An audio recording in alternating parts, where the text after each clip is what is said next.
최근 광주 5.18 묘역을 찾아서 한 분 한 분 헌화한 국민의힘 국회의원이 있습니다. 자, 윤석열 탄핵을 공개적으로 찬성해 온 국민의힘 의원이기도 한데요. 오늘은 김상욱 의원과 이야기 나눠보겠습니다. 안녕하십니까? 반갑습니다. 김상욱입니다. 반갑습니다. 네. 자, 울산이죠, 울산. 네, 울산. 울산 남구죠? 울산 남구 갑을 지역구로 예, 갑을 두고 지역구죠. 있습니다. 맞습니다. 자, 지금 24일 날 광주 가셔서 네. 5.18 묘역에 네. 직접 1,500송인가요? 헌화하는 모습도 있었던데 네. 그렇게 결심하신 이유가 뭡니까, 의원님?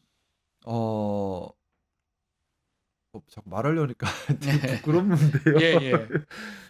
그 우리 국민들께서 다들 알고 계십니다. 네. 1980년 5월에 광주 항쟁이 어떤 의미였는지요. 사실 광주 항쟁이 일어나게 된 것이 전두환의 불법 비상계엄, 네. 이 이후 이어진 독재 시도, 거기에 전 국민적 저항을 했고 광주를 어떻게 보면 전두환이 본보기로 네. 계엄군을 보내서 진압을 명했습니다.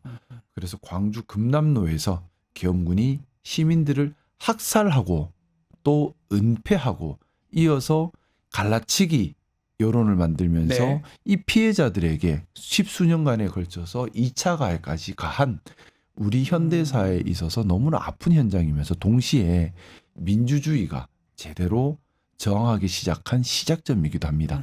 이 저항을 시작으로 해서 이 이후에 87년 우리 6월 항쟁이 있었지요. 예. 그걸 바탕으로 87년 헌법이 만들어지고 그렇죠. 그게 지금의 대한민국이 된 겁니다. 그래서 저는 80년 5월의 광주 항쟁이 대한민국 민주주의의 씨앗을 뿌린 피로써 씨앗을 뿌린 그런 곳이라고 저는 생각하고 있습니다. 어떻게 보면 민주주의의 성지와 같은 곳입니다.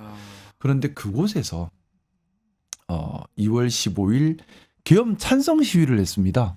맞습니다. 예. 금남로 그 학살 예. 현장에서요. 예. 그리고 거기서 계엄군이 십자군이다는 표현이 나오고 또 현장에 있었던 5.18 유족들에게 일부 시위 참석자들이 조롱과 멸시와 조리돌림을 했다는 얘기도 전해 들었습니다. 네. 그 이야기를 듣고서 저는 너무나 참담한 심정이었습니다. 우리 보수주의에서 중요하게 생각하는 수호 가치가 있습니다. 수호 가치요. 수호 가치라고 하는 것은 예. 단순히 좋아한다는 것이 아니라 절대적으로 희생을 치르더라도 지켜가야만 하는 가치입니다. 그것이 자유민주주의, 그렇죠. 그리고 헌정질서, 법치주의 이런 것들입니다. 민주주의를 지켜가는 것, 우리 보수주의자라면 목숨을 걸고서라도 앞장서야 하는 부분인데 민주주의 성지에서 민주주의를 모욕하고 멸시하고 훼손을 정당화하는 시위가 있었고 그것이 단순 시위가 아니라 금남로라는 학살 현장에서 있었기 때문에 또 5.18 유족 앞에서 멸시와 조롱을 하면서 했기 때문에 반인륜적이고 잔인한 짓을 한 겁니다. 네. 저는 너무나 큰 부끄러움과 송구함과 책임감을 느꼈고요. 하루라도 빨리 광주 시민들을 찾아뵙고 사과드리고 싶었습니다. 그것 때문에 가신 거 근데 문제는 당내에서 네. 이 좀 불편한 시선이 있었을 것 같긴 해요. 저는 사실 그 부분이 예. 너무 안타깝습니다. 그래서 저 혼자 가는 게 무슨 큰 의미가 있겠습니까? 이왕이면 좀 많이 같이 가고 싶었습니다. 네. 주변에 의견도 많이 여쭤보고 했는데 같이 가실 분을 구하기가 어려웠고요. 그래서 일단 혼자라도 가야겠다라고 결정하고 혼자 가는 준비를 했고 그리고 광주 가기로 결정을 다 하고 5.18 유족 제가 간다니까 5.18 유족들이 전화가 많이 오셨어요. 오셔서 저한테 우는 분도 계시고 있을 것 같아요. 그분들이 받은 상처가 컸던 겁니다. 그러니까요. 표현을 안 하셨다 뿐이지. 예. 그러면서 국민의힘 보수당에서 이렇게 온다고 하니 너무 고맙고 미안하다는 말씀하셔서 제가 같이 저도 또 그런 말씀드리니 눈물 또 나더라고요. 그러면서 제가 정말 사과드리고 보수가 그게 아닙니다. 민주주의를 지키는 것이 진짜 보수입니다. 맞습니다. 예. 제가 잘하겠습니다 하고 사과드리고 했는데요. 이제 그래서 갈 약속을 다 잡았는데 일부 당에서 이제 같이 동참하지 않는 것을 넘어서 가는 것을 우려하는 분들도 계셨습니다. 그러니까요. 이제 그분들 중에 또 강경하게 절대 가면 안 된다. 가면 더 이상 함께하지 못한다. 뿐만 아니라 뭐 더한 이런 얘기들도 너무나 강한 어조로 얘기를 들었는데 저는 그래도 가야겠다 생각을 했습니다. 사실 제 입장에서는 당에서 그때는 느낌은 그랬어요. 이제 완전히 고립되는구나. 혹시 같이 가려는 분 아니면 설득하려고 했던 의원님들은 없었을까요? 우리 의원님께서. 같이 가고 싶었어요. 근데 근데 이 넌지시 얘기하면 같은 생각을 갖고 계신 의원들 분명히 있을 거거든요. 아무래도 민감한 시기다 보니까 시기상. 다들 뭐 시기상 마음 내기 어려우셨지 않나 생각을 하고 저는 근데 하루가 급하다고 생각을 했고요. 상처라는 건 길어지면 곰습니다. 맞습니다. 네. 맞습니다. 하루도 빨리 가야 되는 거죠. 예. 근데 제 입장에서는 광주에 가는 게 이렇게 힘든 일인가 하는 좀 안타까운 감정이 들었는데 네. 그래서 이제 뭐 워낙 우려하는 분들이 많으셔서 순수 개인 차원, 개파를 대변하거나 당을 대변하는 것이 아닌 순수 개인 차원으로 차원에서? 가겠다라고 말씀을 드리고 그리고 언론에도 순수 개인 차원 방문입니다. 누구를 대표하는 것은 아닙니다. 하고 이제 내려갈 수밖에 없었고요. 네. 그렇게 이제 5.18 묘역과 금남로 현장을 방문을 했고 너무 안타까운 마음에 일단 제가 할 수 있는 걸 하고 싶었습니다. 네. 그래도 고맙게도 울산에서 동행해 준 분들 계셨고 울산에서 지역구 쪽에서 또 소방공무원 노조에서 또 동행을 해주셨어요. 그래서 같이 이제 헌화를 했고 헌화하면서 한 기 한 기 헌화하면서 한 기 한 기 가보면 사진이 있습니다. 예, 묘비마다 묘역에 묘비마다 사진이 있는데 여중생 사진도 있고요. 네, 맞습니다. 남고생 사진도 있고요. 예. 임산부 사진도 있고요. 12월 3일, 4일 우리 용감한 대한민국 시민들께서 이걸 막지 못하셨다면 광주에서 있었던 그 아픔이 2025년에 우리가 살고 있는 지금 또 있을 뻔했다라는 그 역사가 저는 너무 아프고 처절하고 무섭게 다가왔습니다. 지금 말씀하셨는데 광주 방문하기 전날에 아마 23일로 알고 있는데 친한계 의원 단체방에서 나오셨다는 얘기가 있더라고요. 네. 어떻게 스스로 나오신 겁니까? 아니면 이게 탈퇴가 가능한가요? 아니면 쫓겨난 건 아니죠? 스스로 나오신 거죠? 탈퇴 요구를 강하게 받았어요. 나가기 싫었는데 네. 탈퇴 요구가 여러 의원님들한테 강하게 왔고요. 그리고 굳이 광주로 가겠다면 반드시 탈퇴를 해라. 안 그러면 친한계 전체의 의사로 오인될 수 있다. 그럴 수도 있겠네요. 너 정치적 의사로 보일 수도 있겠네요. 예, 너 개인의 방문이라면 다 탈퇴하고 가라. 그래야 개인의 방문이지 않느냐. 그래서 다 탈퇴할 수밖에 없는 상황인데 없었는데요. 그래도 저는 한동훈 대표 좋아합니다. 응원하고 지지하고 좋아하고요. 또 잘 되셨으면 좋겠고요. 또 친한계 의원님들도 좋아합니다. 곁에서 그래도 늘 도닥여 주시고 하는 제가 너무 좋아하는 분들이고요. 응원하는 분들이고요. 비록 제가 광주에 헌화하러 가는 것에 대해서는 입장이 달랐을 수는 있지만은 그래도 저는 너무나 고마운 분들이고 좋아하고 응원하고 함께 하고 싶은 분들이고 앞으로도 그렇게 할 겁니다. 이른바 친한계 의원들 제가 몇 분 계신 정확하게 알 수는 없지만 10여 분, 20여 분 잘 모르겠습니다. 그분들하고 앞으로 관계는 어떻게 유지가 되는 겁니까? 계속 제가 잘 할 겁니다. 잘 모셔야 되고요. 제가 좋아하는 분들입니다. 네. 한동훈 대표는 직접 만나시지 않습니까? 앞으로?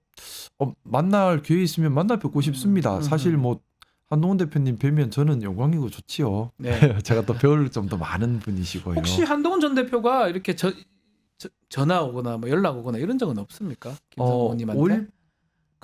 한 번씩 안부 주고받는 전화 정도는 서로 주고받았고요. 하지만 구체적으로 제가 행동하거나 하는 것에 대해서 또는 한 대표님 향후 일정에 대해서 서로 의논하거나 한 적은 없었습니다.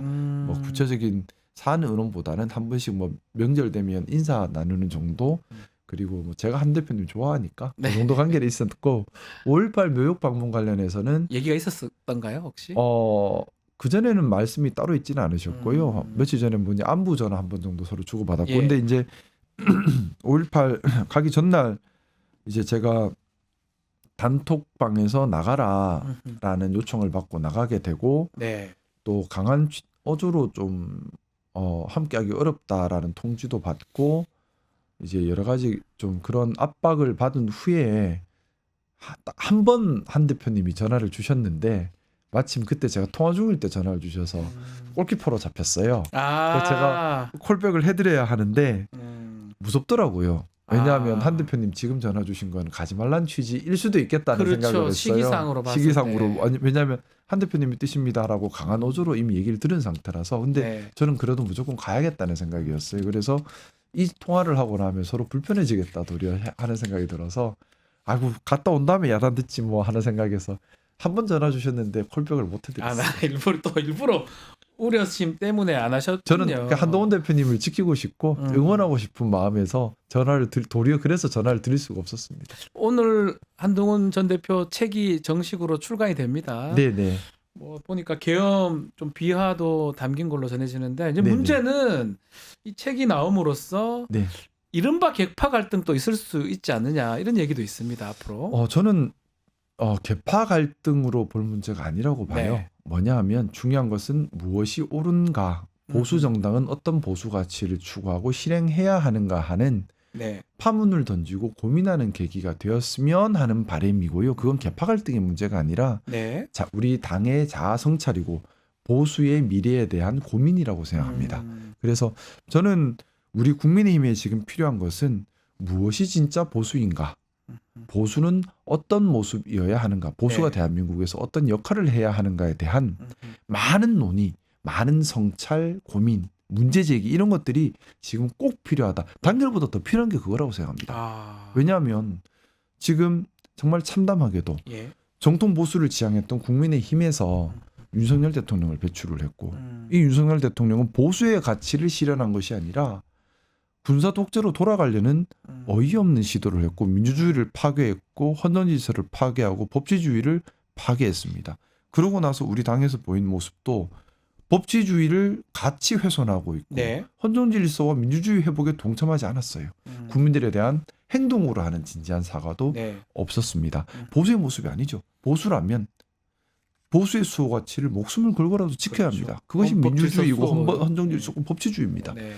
그래서 우리 국민의힘이 정통 보수당인가 하는 점에 국민들도 의문을 가지게 됐고요. 그러다 보니 민주당 이재명 대표가 자기가 중도 보수란 말까지 하고 있지 않습니까? 그러니까. 이거 부끄러운 얘기예요. 예. 그래서 우리가 지금 단순히 단결을 얘기할 것이 아니라 우리가 지금 무엇을 위해 정치를 하는가, 또 지금 어디에 와 있는가, 앞으로 네. 어떻게 해야 하는가 고민이 반드시 필요한 시점이고요. 그 시점이다, 이게 지금. 없으면 보수는 앞으로 너무 힘들어집니다. 아. 저는 한동훈 대표님 책 아직 읽지는 못했지만 뭐 그런 파문을 던질 수 있다면 충분히 의미가 있다고 생각하고요. 단순히 한동훈 대표 개인의 대선 출마 목적 책이 아니라 우리 보수의 파문을 던지는 책이기를 바라고 있습니다.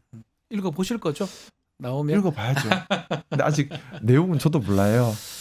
저는 사인해서 한 권 주실 줄 알았는데 아직 나중에 주시겠죠? 아마 구매를 하셔야 될 것 같은데 네. 앞으로 지금 조기 대선 뭐 얘기도 나오고 한동훈 전 대표가 출마할지 말지 뭐 이런 부분도 좀 논란이 될 것 같은데 의원님께서는 한동훈 대표 앞으로 행보 어떻게 보고 계십니까? 뭐 잘 몰라요 사실. 그러니까요. 잘 모르는데 예. 근데 그 생각은 기본적으로 가지고 있습니다. 뭐냐하면 우리 당이 불법 비상계엄과 국민들께 총을 겨눈 그런 대통령을 배출한 당입니다. 기본 역사의 흐름으로 봤을 때는 사실 우리가 이럼에도 불구하고 정권 재창출을 하겠다고 말하는 게 국민들께 많이 송구해요. 솔직히는요. 자, 그러면 우리 당 입장에서는 그럼에도 불구하고 우리 후보에게 다시 한번 기회를 주십시오라고 얘기를 하려면 네. 형식은 비록 국민의힘이라 할지라도 실질은 정권 교체의 실질을 갖출 정도의 인물이어야 한다고 그렇죠. 생각합니다. 예. 그 징표가 비상계엄 해제에 적극적으로 나서고 탄핵 찬성에 적극적으로 나서고 기존의 극우와는 결별하고 경계하면서 보수의 가치를 실현하면서 국민들을 지키겠습니다라는 지향점이 분명한 사람이어야 한다고 저는 네. 생각합니다. 아하. 근데 우리 당에 지금 그런 지향점을 가지고 대선 후보로 나서신 분이 많지가 않아요. 뭐 기껏해야 제가 보기에는 한동훈 대표님 또 유승민 전 대표님 정도 수준인 것 같습니다. 네. 그래서 저희 당에서 후보가 된다면 그 두 분이셨으면 하는 바람이 있고요. 아하. 만약 그 두 분이 후보가 안 된다면 우리 당이 정말 보수당이라 할 수 있을까요? 그 다음부터는요. 그러네요. 좀, 자, 네. 어제 있었던 윤석열 탄핵 심판 이야기를 좀 해보면 네. 최후 변론을 아마 보셨을 것 같은데 어떤 좀 너무 참담하게 봤어요. 느낌이 들었습니까? 예. 바람이 있었습니다. 어떤 바람이 있었습니까? 지도자로서의 네. 품격을 지켜주시기를 또 본인으로 인해서 국가적으로 큰 피해 또 심각한 사회 갈등 그리고 국민들께서는 경제적으로도 지금 어려움을 겪고 있습니다. 또 정말 국가 대외적인 신인도도 바닥을 치고 있어요. 최소한의 책임감을 가지고 제가 바랬던 부분은 국민께 사과를 하시고 네. 헌법재판소 결정에 따르겠다는 말씀하시고 사회 갈등을 수습해 주시는 말씀을 하기를 바랬습니다. 하지만 예상한 대로 그런 말씀은 없으셨고 없었어요. 도리어 사회 갈등을 조장하고 그렇잖아요. 국회가 행정부를 통제하는 게 국회죠. 행정부에서 예산을 짰는데 잘못됐다 아니면은 뭐 감액시키는 게 국회 권한이거든요. 근데 감액했다고 국회를 없애겠다는 거는 네. 무슨 발상이신지 또 본인이 헌법을 개정하시겠대요. 어떤 헌법을 만들려고요? 예. 또 하나 정치를 개혁하겠다는 말씀을 하셨습니다. 정치 개혁은 누가 하는 걸까요? 국민이 하시는 겁니다. 그렇죠.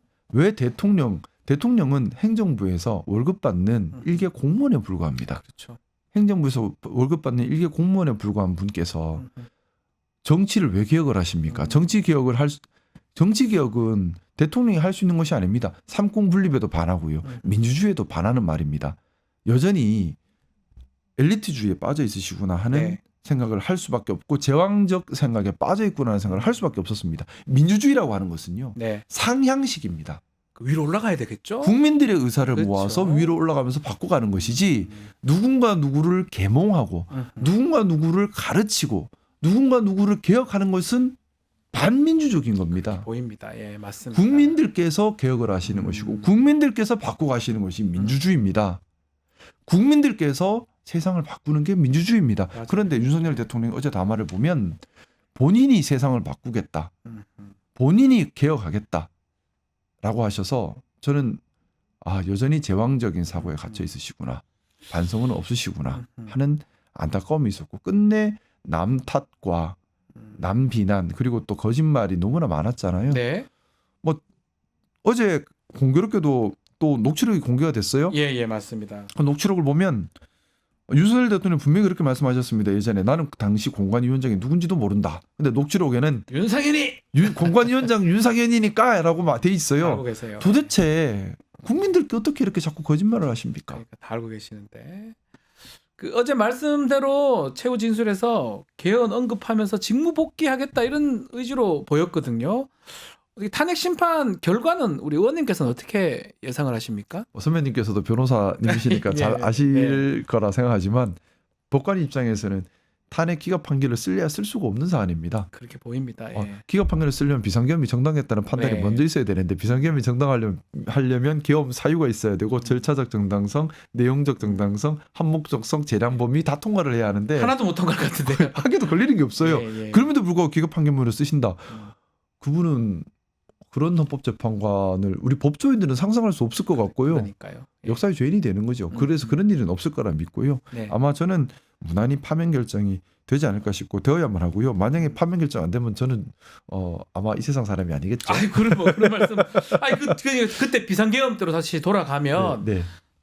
그 저번에 권영세 위원장인가요? 다른 얘기를 하셨던 것 같은데 만약에 그런 일이 다시 발생한다면 국회 들어가서 본회의장에 들어갑니까? 다시 그렇게 합니까? 그래서 계엄 해제 딱 표결하십니까? 제가 태어나서 제일 잘한 일이고요. 오늘 정치를 그만두더라도 아하. 보람이 있을 일이 계엄 해제에 목숨 걸고 나섰던 일, 또 탄핵에 나섰던 일이라고 저는 감히 자부합니다. 또 하나 국회의원이라면 당연히 당론이 아니라 본인의 양심과 즉각적인 반응으로 국회로 뛰어가는 게 최소한의 자질이라고 저는 생각합니다. 헌법에 국회의원은 국가 이익을 수호하고 양심에 따라 행동하도록 되어 있고요. 또 국회의원은 헌법상 의무가 있습니다. 헌정 질서를 수호할 의무가 있습니다. 수호라고 하는 건 말씀드렸던 것처럼 목숨을 걸고라도 지켜야 한다는 얘기입니다. 네. 당의 문제가 아니에요. 개별 국회의원들이 국회의원이 될 때 선서를 합니다. 요새 AI가 좋네요. 국회의원 선서를 합니다. 선서가 헌정 질서를 수호하겠답니다. 맞습니다. 예. 자, 그러면 비상계엄은 전시 상태, 준전시 상태인데 비상계엄이라고 하는 것은 국민의 기본권을 본질적으로 침해하는 일이에요. 네. 그리고 전시 상태라고 둔 것 자체가 정말 최후 수단이라는 거예요. 그러면 준전시 상태를 해석할 때는 정말 전시와 같을 때를 얘기하는 그렇죠. 겁니다. 준해야 되니까요. 이건 엄격하게 해석하는 거예요. 넓게 해석하는 게 아니고요. 통치 얘기를 함부로 들어올 수 없어요. 네. 법적으로. 자, 그러면 우리 시계를 되돌려 그때 전시 상태였습니까? 우리가 뭐 라면 사재기를 해야 될 그 상황이 아니었잖아요. 전혀 아니었죠. 그러면 개별 국회의원이라면 명백히 판단할 수 있어야죠. 비상계엄 사유가 없다. 근데 비상계엄을 했다. 이거는 헌정질서가 훼손된 것이다. 헌정질서를 회복할 수호 의무가 있다. 그럼 수호하기 위해서 국회로 뛰어가야 한다. 이거는 기본입니다. 근데 국민의힘 의원도 그렇고 저기 권영세 위원장인가요? 이런 거 다시 생기면 고민해봐야 된다 이렇게 또 얘기를 해서 논란이 국민들께서 됐거든요.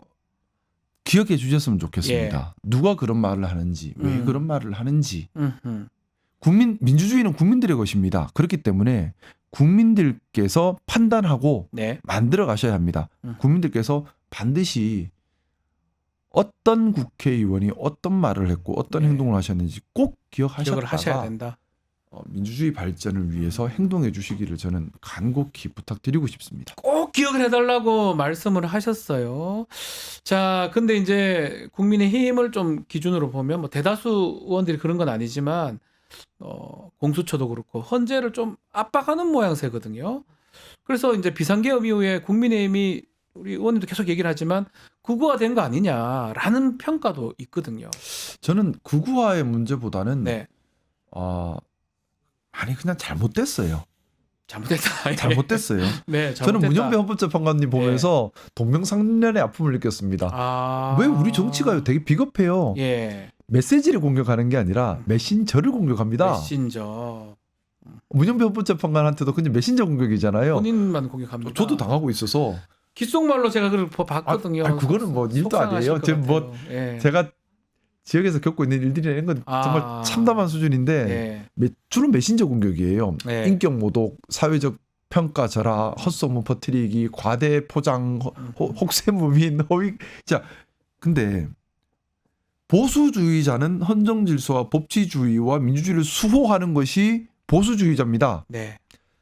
수호는 절대적 가치라고 했습니다. 물론 헌법재판관이 잘못됐을 때는 문제 제기하고 벌해야겠지요. 하지만 보수주의자라면 그 판단을 함부로 해서는 안 되고요. 그러니까요. 중대한 하자, 명백한 하자가 있을 때만 그 문제 제기를 할 수 있는 겁니다. 아니 너무 맞는 말씀이고 이 얘기를 지금 반복해서 하잖아요. 보수라면 당연한 거고 저도 그렇게 따지면 저도 보수주의하거든요. 사실은 네.